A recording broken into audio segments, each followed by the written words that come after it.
Hi, most requested bridal blouse design தாங்க இது. இன்ஸ்டாவில் இதை வந்து போஸ்ட் பண்ணியிருக்கும்போது நிறைய பேர் வந்து ரெக்வஸ்ட் பண்ணியிருந்தீங்க. இதோட ஃபுல் வீடியோ போடுங்க சிஸ்டர் அப்படின்னு. உங்களுக்காக தாங்க இந்த வீடியோ நான் வந்து ஃபுல்லாக போட்டிருக்கேன். கண்டிப்பாக இது வந்து பிகினர்ஸாக இருக்கீங்க அப்படின்னா உங்களுக்கு ரொம்ப யூஸ்ஃபுல்லாக இருக்குங்க. எந்த டிசைனை பார்க்குறதுக்குமே முதல்ல வந்து லைன் தானே அப்படின்ற மாதிரி இருக்கும். பட் ஒரு டிசைனையும் நீங்கள் உள்ளே போய் போடும்போது தான் அதில் நிறையா விதமான எவ்வளோ இன்ச்சஸ் விடணும் அப்படின்றது எல்லாமே இருக்குங்க. இதை ஸ்டெப் பை ஸ்டெப் எப்படி பண்ணேன் அப்படின்றத பார்க்கலாம்.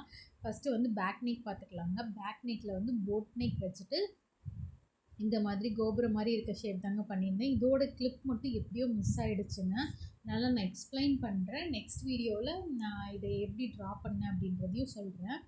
நீங்கள் செயின் ஸ்டிச் வந்து மினிமம் 3 அல்லது 4 போட்டுக்கணுங்க. ஹெவியான ப்ளவுசஸ்லாம் பண்ணும்போது 4ஆவது போட்டுக்கணும். நெக்ஸ்ட்டு வந்து எந்த ஒரு டிசைனை ஸ்டார்ட் பண்ணும்போதும் ஃபஸ்ட்டு ஒரு என் நாட் போட்டுட்டு அதுக்கப்புறம் ஸ்டார்ட் பண்ணுங்கள். பீட்ஸ் வந்து அப்போ பிடுங்காமல் இருக்கும். சுகர் பீட்ஸை வந்து 2 ஸ்டிச் பண்ணுங்கள். அப்போ தான் உங்களுக்கு ஃப்ரேம்லேருந்து கழட்டின அப்புறமும் லூஸ் விலகாமல் பர்ஃபெக்டாக இருக்குங்க. ஸ்டிச் பண்ணி முடிச்சு வாட்டியும் 3 பண்ணாதீங்க, 2 பண்ணுங்கள். கார்னர்ஸ் எல்லாம் வரும்போது கார்னரை ஃபஸ்ட்டு போட்டு முடிச்சிருங்க. எவ்வளோ தூரம் வருதோ அவ்வளோ. திருப்பி அதுக்கு ஆப்போசிட்டில் திருப்பி ஒரு பிளாக் மாதிரி போட்டுட்டு மறுபடியும் அதுக்கப்புறத்துலேருந்து ஆரம்பிச்சிங்க அப்படின்னா அந்த கார்னர்ஸ் எல்லாமே நம்மளுக்கு அழகாக வருங்க. நெக்ஸ்ட்டு இதில் நம்ம அதிகமாக யூஸ் பண்ணியிருக்க மெட்டீரியல்ஸ் பார்த்திங்கன்னா சுகர் பீட் 4mm, அடுத்தது வந்து 3mm கோல்டு கலர் பீடு, அடுத்தது பேர்ல் ஒயிட் கலர் யூஸ் பண்ணியிருக்கோங்க. அவ்வளோதான். இது மொத்தமே இவ்வளோ மெட்டீரியல்ஸ் வச்சு தான் நம்ம இந்த ப்ரைடல் ப்ளவுஸ் வந்து கம்ப்ளீட் பண்ணியிருக்கோம். இதில் வந்து நான் நைலான் த்ரெட்டு தாங்க யூஸ் பண்ணியிருக்கேன். நீங்கள் வந்து இந்த த்ரெட்டும் யூஸ் பண்ணிக்கலாம். நார்மலான மிஷின் த்ரெட் இருக்குது இல்லைங்களா, அதையும் யூஸ் பண்ணிக்கலாம். இதில் ஃபஸ்ட்டு ரொம்ப முக்கியமான ஒரு டிப் என்னன்னு பார்த்தீங்கன்னா, எந்த ப்ளவுஸ் போடும்போதுமே சரி, ஒரு ப்ளவுஸ் நீங்கள் எடுக்கிறீங்க, ப்ரைடல் ப்ளவுஸ் எடுக்கிறீங்க அப்படின்னா ரேட் ஃபிக்ஸ் பண்ணுறதுக்கு நான் இந்த விஷயத்த சொல்லிகிட்ருக்கேன். நீங்கள் கண்ணை மூடிட்டு ஒருத்தங்க அனுப்பினோடனே 2.5 1000 ருபீஸ் 1500 ருபீஸ் அப்படின்னு சொல்லிடாதீங்க. சொல்லிட்டீங்க அப்படின்னா அவங்க 3/4 கேட்பாங்க. 3/4 கேட்டாங்கன்னா புட்டாஸ் நிறையா வைக்கிற மாதிரி இருக்கும். அதுவே ஹாஃப் ஸ்லீவ் அப்படின்னா புட்டாஸ் வந்து கம்மியாக இருக்க மாதிரி தான் இருக்கும். அதே மாதிரி அவங்க என்ன சைஸ் XXL இல்லை அதுக்கு மேலே இருக்காங்களா அப்படின்றது சைஸை பொறுத்து தாங்க ப்ளவுஸை முடிவு பண்ணும். இப்போ நான் போட்டுட்ருக்க இந்த ப்ளவுஸ் சைஸ் பார்த்திங்க அப்படின்னா ரொம்ப சின்ன சைஸ் தாங்க. அதனால் நான் இந்த ப்ளவுஸ்க்கு எவ்வளோ சார்ஜ் பண்ணியிருக்கேன் அப்படின்னு சொல்கிறேன். இந்த பொருள்லாம் எவ்வளோ ரூபா ஆயிருக்கு அப்படின்றதையும் நான் வந்து கிளியராக உங்களுக்கு எக்ஸ்பிளைன் பண்ணுறேன். நான் பிகினர்ஸ்க்கு எல்லாத்துக்குமே இந்த வீடியோ வந்து ரொம்ப யூஸ்ஃபுல்லாக இருக்கும் அப்படின்றதுனால தான் நான் ஸ்டெப் பை ஸ்டெப்பாக எக்ஸ்பிளைன் பண்ணிகிட்ருக்கேன். ரேட் ஃபிக்ஸிங் மட்டும் இந்த 2 இதையும் கேட்டுக்கோங்க. ஷார்ட் ஸ்லீவா எல்போ ஸ்லீவான்னு கேட்டுக்கோங்க. அதே மாதிரி சைஸ் ப்ளவுஸோட சைஸ் என்னன்னு கேட்டுட்டு நீங்கள் அதுக்கப்புறமா ரேட்டு சொல்லுங்கள். ப்ளவுஸை பார்த்த உடனே 1500 2500 அப்படின்னிங்கன்னா அவங்க சப்போஸ் எக்ஸ்ட்ரா லார்ஜாக இருந்தாங்கன்னா உங்களுக்கு அப்படியே ஒர்க் வந்து டபுள் ஆகிற மாதிரி இருக்கும். அப்புறம் அதுக்கு நம்ம தனியாக சார்ஜஸ் சொன்னோம் அப்படின்னா என்ன ஃபஸ்ட்டு சொல்லும் போது இவ்வளோ தான் சொன்னீங்க, இப்போ இவ்வளோ சொல்கிறீங்களே அப்படின்னு சொல்லுவாங்க. அதனால் என்றைக்குமே இந்த 2 விஷயத்தை செக் பண்ணிவிட்டு நீங்கள் வந்து உங்களோட ப்ளவுஸோட சார்ஜஸ் வந்து சொல்லுங்கள். இந்த ப்ளவுஸில் யூஸ் பண்ணியிருக்க டிசைன்ஸ் வந்து என்னென்னு நான் சொல்லியிருந்தேன் ஆல்ரெடி. அதுக்கப்புறம் ஃப்ரேம் குந்தனும் யூஸ் பண்ணியிருக்காங்க. அந்த ரவுண்டாக ஒயிட் கலரில் இருக்குல்ல இல்லைங்களா, அதுதான் வந்து ஃப்ரேம் குந்தன். இந்த ப்ளவுஸ்க்கு நீங்கள் பொருள் வாங்குறது எப்படின்னு பார்த்தீங்கன்னா 3mm 4mmலாம் இருக்கும் இல்லைங்களா. நீங்கள் பிகினர்ஸாக இருக்கிற பட்சத்தில் நான் சொல்கிறேன். பஞ்ச் மாதிரி இருக்கும்ல, ஒரு பஞ்ச் வந்து 30 ரூபா 40 ரூபா அந்த மாதிரி இருக்கும். நீங்கள் பஞ்சாக வாங்கி வச்சுக்கோங்க. வாங்கி வச்சுட்டு என்ன பண்ணுறீங்க அப்படின்னா பஞ்சஸை ரிமூவ் பண்ணாதீங்க. ரிமூவ் பண்ணி டப்பாவில் கொட்டாதீங்க. அதை அப்படியே வச்சுக்கோங்க. அப்போ தான் வந்து அந்த நூல்லேருந்து நம்ம ஊசி விட்டு எடுக்கும்போது கரெக்டாக இருக்கும். இப்போ பேக்குக்கு நான் என்ன பண்ணியிருக்கேன்னு சொல்கிறேன். ஃபஸ்ட்டு வந்து 3 லைன் சுகர் பீட் போட்டேங்க. 3 லைன் ஜரி போட்டேன். அப்புறம் ஒரு சுகர் பீடு, அதுக்கடுத்து ஒரு 4mm மறுபடியும் ஒரு சுகர் பீடு. நெக்ஸ்ட் என்ன பண்ணியிருக்கேன்னா 3mm ஒரு சுகர் பீடும் வச்சு போட்டிருக்கேன். அடுத்தது என்ன பண்ணியிருக்கேன்னா அந்த சுகர் பீட் 3mm இருக்குது இல்லைங்களா, அதுக்கு நடுவில் ஒரு சுகர் பீட் இருக்குல்ல, அதை கணக்கு பண்ணி ஒரு ஸ்டோனாக நான் வந்து ஒட்டிகிட்டே வந்தேன். ஒட்டிகிட்டு வந்துட்டு அந்த ஸ்டோனை சுற்றிலும் சுகர் பீடு ஒர்க் பண்ணிட்டேங்க. எல்லாம் முடிச்ச வாட்டி அந்த கேப் இருக்கும் இல்லைங்களா, ஸ்டோனுக்கும் நடுவில், அதில் வந்து 3mm வந்து யூஸ் பண்ணியிருக்கேன். கோல்டு கலரும் ஒயிட் கலரும் மாற்றி யூஸ் பண்ணியிருக்கேன். சாரியும் ப்ளவுஸும் சேம் கலர் அப்படின்றதுனால இதில் வேறு எந்த கலருமே யூஸ் பண்ண முடியல. இது வந்து மார்னிங் அவங்க முகூர்த்தம்க்கு வியர் பண்ணுறதுனால இவங்க வந்து பிரைட்ஸ்மேட் தான். அவங்க மார்னிங்க்கு வேணும், முகூர்த்தம்க்கு வேணும் அப்படின்னு சொல்லி கேட்டிருந்தாங்க. அதனால் வந்து இதில் வேறு சாரியில் எந்த கலரும் இல்லை அப்படின்றதுனால நம்ம ஒயிட் கலர் பேர்ல் வச்சுட்டோம். ஒர்க் வந்து அவங்க போட்டு முடிச்ச வாட்டி ஃபோட்டோஸ் அனுப்பியிருந்தாங்க. அந்த ஃபோட்டோஸை நான் எண்டில் உங்களுக்கு ஆட் பண்ணியிருக்கேன் பாருங்கள். ரொம்ப சூப்பராக இருந்ததுங்க. அதே மாதிரி புட்டாஸ்லாம் போடும்போது இந்த மாதிரி ப்ரைடல் ப்ளவுஸ்க்கு இதே அளவுக்கு கொஞ்சம் ஹெவியாகவே புட்டா போட்டுக்கோங்க. நார்மலாக சும்மா ஒரு ரவுண்ட் மட்டும் வச்சுட்டு அதை சுற்றி பீட்ஸ் போட்டதோடு நிப்பாட்டிடாதீங்க. ரொம்ப சிம்பிளாக போயிடும் உங்களுக்கு.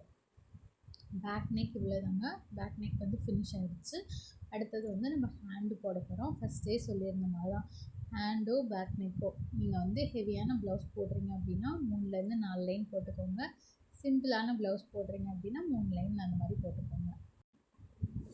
நெக்ஸ்ட்டு வந்து பார்த்திங்கன்னா ஹேண்டில் உங்களோட சாரியில் வந்து பீகாக் இருந்ததுங்க. அந்த பீகாக் தான் வந்து ஹேண்டில் போடலாம் அப்படின்னு சொல்லிட்டு பேக்கில் என்ன டிசைன் போட்டிருந்தோமோ அதே டிசைனை அப்படியே வந்து ஹேண்டில் போட்டுட்டு அதுக்கு மேலே வந்து பீகாக் போடுற மாதிரி அவங்க கேட்டிருந்தாங்க, போட்டு கொடுங்க அப்படின்னு சொல்லி கேட்டிருந்தாங்க. அவங்க ரெக்வஸ்ட் பண்ண மாதிரியே நம்ம வந்து போட்டிருக்கோம்.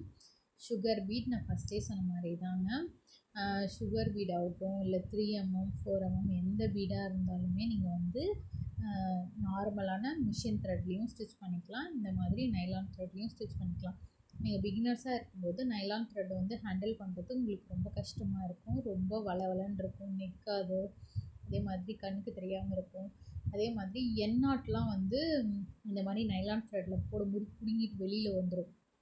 நைலான் த்ரெட்டில் எண்ணாட் போடுறது வந்து நீங்கள் 3 அல்லது 4 தடவை சுற்றி அதுக்கப்புறம் எண்ணாட் போடணும். அப்போ தான் நல்லா ஸ்ட்ராங்காக இருக்குங்க. அதே மாதிரி நான் ஒரு டிசைன் வந்து ஸ்டார்ட் பண்ணும்போதுமே வந்து அதாவது ஒரு லைன் சொல்கிறேன். ஒரு லைன் ஸ்டார்ட் பண்ணும்போதுமே எண்ணாட் போட்டுட்டு அதுக்கப்புறம் ரிவர்ஸில் திருப்பி நாட் போட்டுட்டு மறுபடியும் தான் ஸ்டார்ட் பண்ணணும். ஏன் அப்படின்னா சப்போஸ் எண்ணாட் சரியாக விழுகலை ஒரு லைனில் அப்படின்னாலும் அடுத்த லைன் போகும்போது அதுவும் சேர்ந்து கட் ஆகாமல் இருக்கிறதுக்காக நான் மறுபடியும் நாட் போட்டு தான் ஸ்டார்ட் பண்ணுவேன். நான் சொல்லியிருந்தேன் இல்லைங்களா, பீட்ஸ்லாம் வாங்கினோடனே தனித்தனியாக பிரித்து பாக்ஸில் கொட்டாதீங்க. இந்த மாதிரி பஞ்சஸாக இருக்கும்போது அதுலேருந்து யூஸ் பண்ணால் தான் நம்மளுக்கு ரொம்ப ஈஸியாக இருக்கும். ஒரு சிலர்லாம் என்ன பண்ணுறீங்க அப்படின்னா வாங்கிட்டு வந்த உடனே இந்த மாதிரி தனியாக கட் பண்ணி பாக்ஸில் போட்டுறீங்க. அப்படி பண்ணாதீங்க. அதே மாதிரி 3mm 4mm பஞ்சஸ் எல்லாத்துலேயுமே பீட்ஸ் வந்து ஒன்றோட ஒன்று ஒட்டியிருக்கும். நிறையா பீட்ஸ், ஒரு சில பீட்ஸ் எல்லாம் வந்து ஒட்டியிருக்கும். அதை வந்து நீங்கள் அப்படியே ஸ்டிச் பண்ணிங்க அப்படின்னா ஸ்டிச் பண்ணும்போது உங்களுக்கு கரெக்டாக இருக்கும். அதாவது ஆரி ஃப்ரேமில் போட்டு தைக்கும்போது கரெக்டாக இருக்கும். ஃப்ரேம்லேருந்து ரிமூவ் பண்ணிட்டீங்க அப்படின்னா ப்ளவுஸ்லாம் தைச்சி முடிச்சுட்டு பார்த்தீங்க அப்படின்னா அந்த 2 மட்டும் தனியாக உங்களுக்கு தெரியும். அதனால் எப்போவுமே பீட்ஸ் எல்லாம் ஒட்டிகிட்டு இருந்தது அப்படின்னா அதை வந்து நீங்கள் கட் பண்ணி விடுங்க. இதில் வந்து நான் என்ன பண்ணியிருக்கேன்னா ஹேண்டோட பார்டரில் சுகர் பீடும் 4mm சுகர் பீடு வந்து ஆட் பண்ணியிருக்கேன். அதுக்கு மேலேயே வந்துட்டு நான் என்ன பண்ணியிருக்கேன் அப்படின்னா இந்த கோல்டு கலரும் ஒயிட் கலர் பேர்லும் வச்சுருக்கேன். ஏன் அப்படின்னா நான் இதோட ப்ளவுஸில் வந்து பார்டர் குட்டியாக இருந்ததுங்க. பார்டர் 2 பக்கமுமே நம்ம இந்த சேம் டிசைனை போட்டு ஹைலைட் பண்ணுறதுனால கீழே வந்து நான் சிம்பிளாக மட்டும் கொடுத்துட்டேன். அதே மாதிரி பீகாக் போடுறதுலேயும் ஒரு சின்ன டிப்ஸ் இருக்குது. அதை நான் சொல்கிறேன், நோட் பண்ணிக்கோங்க. இப்போ நம்ம ஒரு சைட் பீகாக் போட்டோன்னு வச்சுக்கோங்களேன். இப்போ ரைட் சைடு லெஃப்ட் சைடு இருக்குன்னா ரைட் சைடு போடும்போது அந்த நோஸ் வந்து நம்மளை உள்ளே பார்த்த மாதிரி இருக்கணும். லெஃப்ட் சைடு போடும்போது அந்த ஆண்டை திருப்பி வச்சிடக்கூடாது. அதே மாதிரி அந்த நோஸ் வந்து நம்மளை பார்த்த மாதிரி உள்ளே பார்த்த மாதிரி தான் இருக்கணும். ரைட்டோ லெஃப்ட்டோ ரெண்டுமே ஒரே சைடில் வந்து பார்த்த மாதிரி இருக்கணும். இப்போ நீங்கள் ஒரு சைட் போட்டுட்டு இன்னொரு சைடுக்கும் மேலே வச்சே போட்டிங்க அப்படின்னா அது வந்து மாற்றி தான் வரும். அதனால் ஒரு சைட் போடும்போது எப்படி போடுறீங்களோ மறுபடியும் அடுத்த டைம் பண்ணும்போது உல்ட்டாவாக மாற்றி வச்சுக்கோங்க. அப்போ வந்து உங்களுக்கு கரெக்டாக வரும். நான் வந்து எப்போவுமே இந்த ட்ரேசிங் தாங்க வந்து பவுடர் வச்சு பண்ணுறதில்ல. நான் வந்து இந்த மாதிரி பென்சில் வச்சே ட்ரேசிங் பண்ணிக்கிறது. கார்பன் ட்ரேசிங் பேப்பர் வச்சுமே பண்ணிக்கிறது. ஹேண்டில் பார்த்திங்கன்னா இந்த மாதிரி தான் பார்டர் வந்து 2 சைடும் போட்டுட்டு அதுக்கு மேலே பீகாக் போட்டிருந்தேன். புட்டாஸ் ஆஸ் யூஷுவல் சேம் எப்படி இருந்துச்சோ அப்படியே போட்டிருந்தேன். பீகாக் வந்து எப்படி ஃபில் பண்ணியிருந்தேன் அப்படின்னா சுற்றிலும் ஃபஸ்ட்டு வந்துட்டு இது போட்டாச்சு. சுகர் பீடில் லைன்ஸ் போட்டுட்டு அதுக்கப்புறம் உள்ளே குட்டி குட்டியாக தாம்பூர் ஸ்டிச் இருக்குது இல்லைங்களா, செயின் ஸ்டிச்சே தான் நெருக்கமாக வந்து இந்த பீகாக் ஃபுல்லாக போட்டாச்சு. ஃபஸ்ட்டே சொல்லியிருந்தேன் தான் சாரீ ஃபுல்லாகவே எந்த ஒரு எக்ஸ்ட்ரா கலருமே இல்லைங்க. இந்த கோல்டு கலர் பார்டர் இருந்தது, அதனால பீகாக் ஃபுல்லாக கோல்டு கலரே போட்டாச்சு. இப்போ வந்து ஃபுல்லாக ப்ளவுஸை ஸ்டிச் பண்ணி முடிச்சாச்சுங்க. ஸ்டிச் பண்ணி முடிச்ச வாட்டி தான் ஹேங்கிங்ஸ் வந்து நான் எப்போவுமே வைப்பேன். அப்போ தான் கொஞ்சம் கம்ஃபர்டபுளாக இருக்கும் அப்படின்றதுனால. சம்டைம்ஸ் வந்து இந்த நார்மலாக பேக்கெட்டில் ஹேங்கிங்ஸ் வரும் இல்லைங்களா, ஆரி ஒர்க் நீடில் வச்சு ஸ்டிச் பண்ணுற மாதிரி கொக்கி மாதிரி போட்ட ஹேங்கிங்லாம் வரும் இல்லைங்களா, அதெல்லாம் வந்து நான் போடும்போதே ஆரி ஒர்க் போடும்போதே கூட அந்த பீட்ஸ் எல்லாம் வச்சு ஸ்டிச் பண்ணிடுவேன். இதை வந்து செப்பரேட்டாக வீடியோ எடுக்கணும் அப்படின்றதுனால ஸ்டிச் பண்ணி முடிச்ச வாட்டி இந்த ஹேங்கிங்ஸ் வந்து போட்டிருந்தேன். இந்த ப்ளவுஸ்க்கு வந்து எப்படி ரேட் ஃபிக்ஸ் பண்ணலாம் அப்படின்னா, ஹேங்கிங் அப்படின்னு நீங்கள் வச்சிங்கனாலே ஹேங்கிங்க்கு அப்படின்னு தனியாக வந்து நீங்கள் ப்ரைஸ் போட்டுருணும். ஒரு ஏரியாவை பொறுத்து 300, 350, 450 ரேஞ்ச்குள்ளே நீங்கள் வந்து அதாவது ஒரு ப்ளவுஸ்க்கு வந்து நீங்கள் சார்ஜ் பண்ணலாம். ரொம்ப ஹெவியாக நெருக்கமாக வைக்கிறீங்க அப்படின்னா ஒரு 400, 450 வரலுமே நீங்கள் வந்து சார்ஜ் பண்ணிக்கலாம். நான் வந்து ஹேங்கிங்க்கு அப்படின்னு பார்த்தீங்கன்னா ஒரு 300 ருபீஸ் வந்து சார்ஜ் பண்ணியிருந்தேன். ப்ளவுஸோட ஸ்டிச்சிங்க்கு அப்படின்னு பார்த்தீங்கன்னா இது வந்து போட் நெக்கு பிரின்சஸ் கட் ப்ளவுஸுங்க.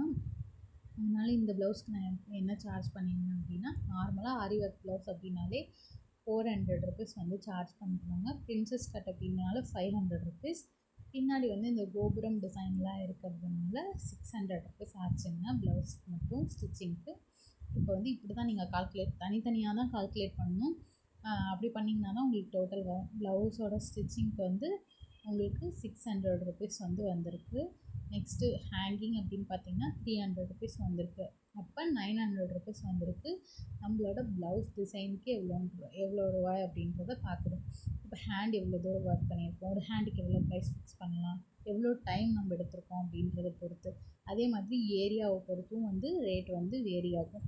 நீங்கள் சிட்டியில் இருந்தீங்க அப்படின்னா உங்களுக்கு ஒரு ரேட் வரும், வில்லேஜில் இருந்தீங்க அப்படின்னா உங்களுக்கு ஒரு ரேட் வருங்க. டோட்டலாக இந்த ப்ளவுஸுக்கு நான் எவ்வளோ சார்ஜ் பண்ணியிருந்தேன்னு பார்த்தீங்கன்னா வித் ஸ்டிச்சிங்கோட 3400 ருபீஸ் வந்து சார்ஜ் பண்ணியிருந்தாங்க. அதுக்கப்புறம் உங்களோட ஷிப்பிங்கும் தனியாக இருந்தது. ஷிப்பிங் வந்து நம்மக்கிட்ட கொடுத்தீங்க அப்படின்னா 50 ருபீஸ் வந்து ஆகுங்க. இவங்க வந்து 2 ப்ளவுஸ் வந்து சென்ட் பண்ணியிருந்தாங்க. அவங்களோட மெஹந்தி ஃபங்க்ஷனுக்கு இவங்க வந்து பிரைட்ஸ்மேட் தான். மெஹந்தி ஃபங்க்ஷனுக்கு ஒரு ப்ளவுஸ் வேணும் அப்படின்னு கேட்டிருந்தாங்க. ப்ளஸ் வந்து முகூர்த்தம் போடுறதுக்கு ஒரு ப்ளவுஸ் வேணும்னு கேட்டிருந்தாங்க. டோட்டலாக 2 ப்ளவுஸ் கேட்டிருந்தாங்க. அந்த எல்லோ கலர் ப்ளவுஸுக்கு பார்த்திங்கன்னா நம்ம நார்மலாக ஹேண்ட் எம்ப்ராய்டரி இருக்கும் இல்லைங்களா, பீட்ஸ் வச்சு ஸ்டிச் பண்ணுறது, நார்மல் நீடில் வச்சு தைச்சி முடிச்சுட்டு அந்த ஒர்க் பண்ணியிருக்கோம். நெக்கு சுற்றி டீப் வி நெக் வச்சுருக்கோம். அதோட வீடியோ வேணும் அப்படின்னாலும் நம்ம சேனலில் இருக்குது, செக் பண்ணி பாருங்கள். 2யும் போட்டுட்டு கொரியர் அனுப்பியாச்சுங்க நீட்டாக. உங்களுக்கும் இந்த மாதிரி வீடியோஸ் வந்து ஏதாவது டிசைன் வேணும் அப்படின்னா நீங்கள் என்ன டிசைன்னு கமெண்ட் பண்ணுங்கள். அப்படி இல்லை அப்படின்னா இந்த வீடியோ உங்களுக்கு யூஸ்ஃபுல்லாக இருந்தது அப்படின்னா அதையும் நீங்கள் வந்து கமெண்ட்டில் சொல்லலாம். தேங்க்யூ ஃபார் வாட்சிங். நான் உங்களோட பிக் வந்து லாஸ்ட்டாக ஆட் பண்ணியிருக்கேன் பாருங்கள், எவ்வளோ சூப்பராக இருக்குது அப்படின்னு சொல்லிட்டு. தேங்க்யூ.